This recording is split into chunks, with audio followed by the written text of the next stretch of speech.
Hi, welcome to My Thoughts Exactly. I'm Paul Baril, and these are my thoughts exactly.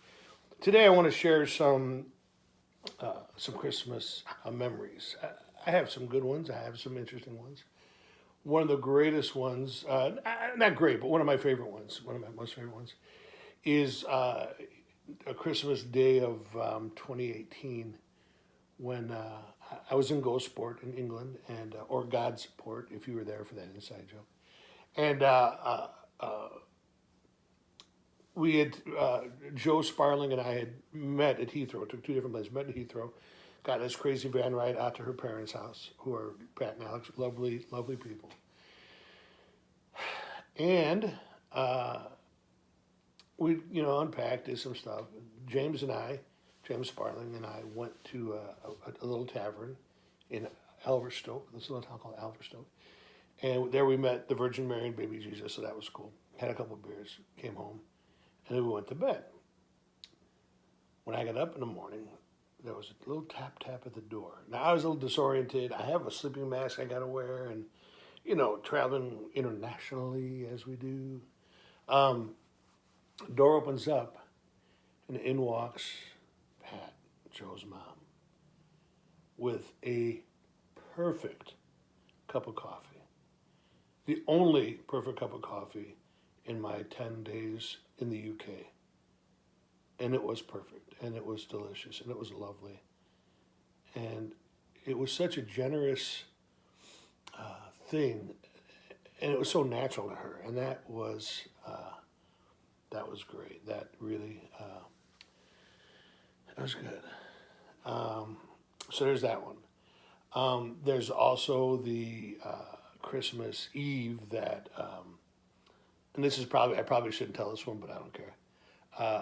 Where I whooped my brother-in-law with a Christmas tree, and then we sat down for Christmas dinner, and he had little red welts from the lights. That's probably not the nicest Christmas memory, but it cracks me up.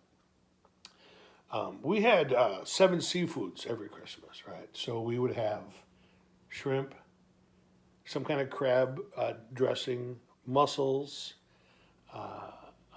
calamari, which we would, my mother would take the calamari, and eventually we learned how to do it because in my house it was mostly the men who cooked. But at Christmas time, I think there was like a magical elf because at Christmas time my mom could cook.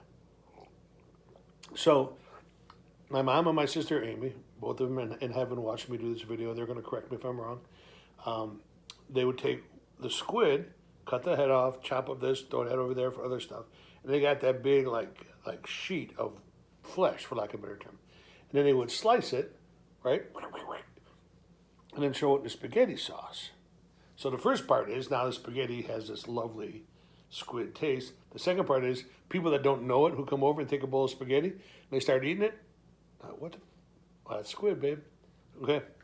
And then we had whitefish. My brother Petey, he would always in the at some point in the fall he would catch a big fish, and then they would freeze it, and then at Christmas time they'd cook it.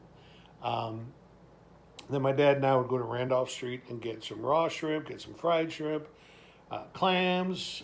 We did a couple different mussels. We did some in the can. We did some in the butter garlic sauce, which I could bathe in that. It's freaking amazing. And then my mom, who invented this thing, and it was the best.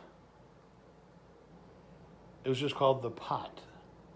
So it was this little earthen clay pot with a top on it, and she would put some marinara in there, and then she would put these big scallops, like three or four of them, and then she'd put a little more sauce, and then she would take these other squids, and she wouldn't cut up the thing, just a whole sheet of squid, right over the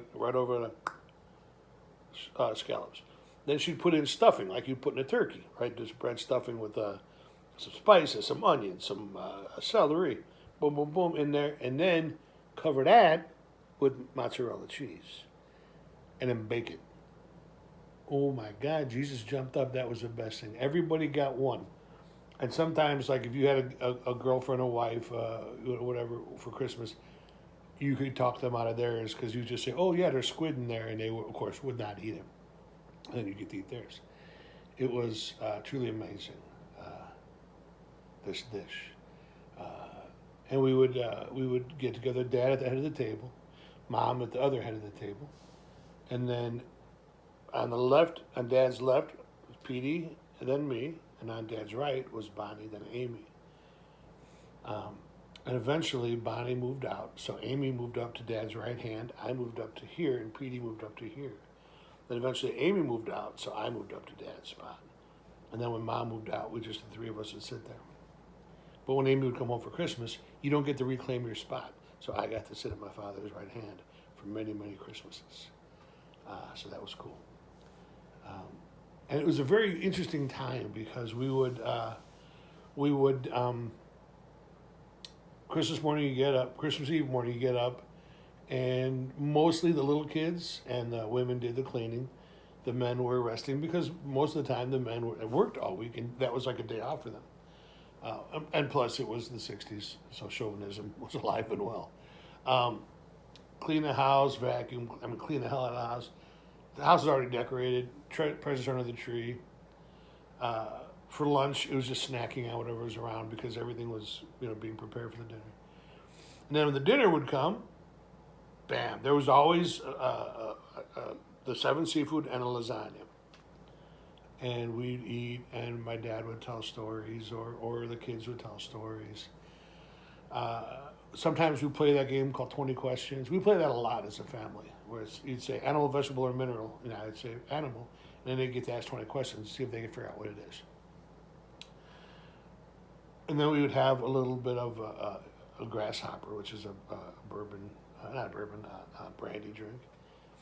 And then we would go and sit around in like a little semicircle.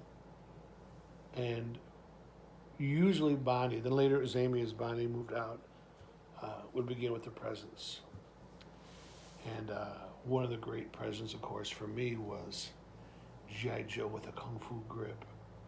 I actually have a one-man play that ran at Christmas for a number of years, called Have a Kung Fu Christmas, which I was going to do this year as a Facebook Live, but Facebook Live has gotten really jacked up, and I can't quite figure out how to do it without. It's not conducive. I might do a video of it, but if I don't do it today, I'll wait till next year. But what my parents did, and this is so my mom could be a little mischievous. They started in September. What do you want for Christmas? And I got the wish book. If you remember the wish book, that was from J.C. Penney, and you circled the toys you want, right? So I got the wish book, tore out the page, circled it, put it in my dad's drawer. When I go to other people's house, I would take the page out of their wish book. So there was no question. All I wanted was G.I. Joe with a Kung Fu grip. That's all I wanted. I want nothing else. I don't care about nothing else. I was like 12. When you're 12, you're hyper-focused on some stupid shit that you forget everything else. So Christmas comes, tons of presents. Back in the day, here's the thing. Back in the day, in November, my mom would go to the HFC, Household Finance Company, and she would take out a loan of like $1,000. In the 60s, $1,000 went a long way. Then she would go on a shopping spree and buy tons of stuff, including clothes, jeans and stuff, because we didn't get a lot of clothes during the year because we wore school uniforms. Anyway, then in January, my dad would pull overtime, and by Valentine's Day, the bill would be paid. So he didn't have bills hanging over his head. My dad, his entire life, was never in debt. Once he paid for the house that we grew up in, he never carried debt, which is a good idea. Anyway, no, I don't carry debt either. I have a mortgage payment, and that's it. Anyway, so this Christmas came, and here's a cowboy hat. Here's some books. I love books. I've always loved books. I don't know if you can tell. And I'm opening these gifts, and I'm getting sadder and sadder. And apparently, it's palpable because my mom is laughing her ass off. Finally, my sister got this like really badass Pekingese radio, so the dog doesn't bark; it just plays music. Anyway, finally, my mom was like, "Is everybody done? Are you happy? You got like what you got? Blah blah blah blah." No, yeah, Mom, I'm happy. I'm like on the inside, I can feel my heart shrinking. I'm just the saddest guy on the block. And then my mom goes, "Wait, what's that in the front hall?" She goes out to the front hall, comes in with this big box with my name on it, and one for Amy, which was the radio. I forgot what Petey got because I don't give a shit. No offense, Petey. Petey's a good guy, but it was my Christmas. So I open up the box, and there he is, looking me right in the eye. G.I. Joe with Kung Fu grip, lifelike hair, a real scar, and the G.I. Joe with a lifelike grip underwater adventure, which was basically a plastic kind of sort of submarine and a rubber shark. It was the best thing in the world. Obviously, if 30 years or 40 years later, 30 years later, 40 years later, whatever, I wrote a play about it, the one-man play. But I think one of the things that explains is that Christmas wishes do come true. Also, that gives me a pretty clear indication of where I got my kind of mischievous but kind-hearted disposition. I try to be kind-hearted, you know. Anyway, I've had a wonderful life. No pun intended. I've only seen that movie once, and I loved it. But the problem is, I had such a crush on Donna Reed that it would break my heart to watch it because I knew I could never, I knew I was born a little late. Anyway, last night was a great Christmas. My UK contingency was here,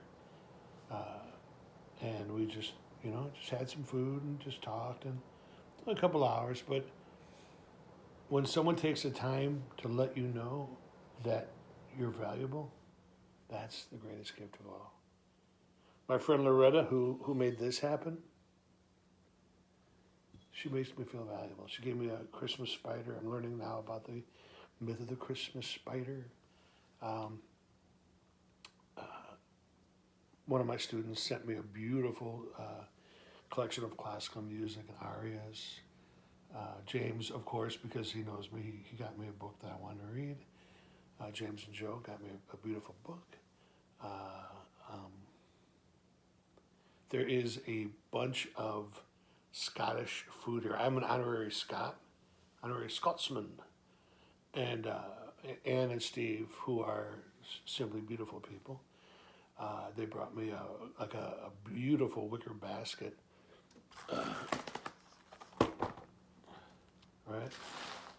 And this was all full of Scottish food, unique to Scotland. So I'm going to try and get some more haggis, and we'll have a potluck party when the weather breaks. But I just want to say this again. My friends who texted me, my friends who wrote me, my lovely kid, my sisters and brothers, my other friends and family, when they let you know that they're thinking about you, Gail, the real Gail, not the fictional Gail, when they let you know that they're thinking about you, that is a gift that you can't put a price tag on. And that is a gift for which you should be grateful.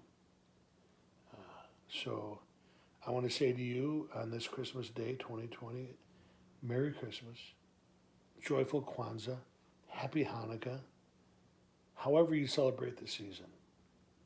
Be happy, be joyful, share the love, be hopeful, man. 2021 is going to be so much better. And we're all going to rock. You know what I'm saying? So blessings for you and yours as we approach 2021 with a smile on our face and a song in our heart. Merry Christmas to all, and to all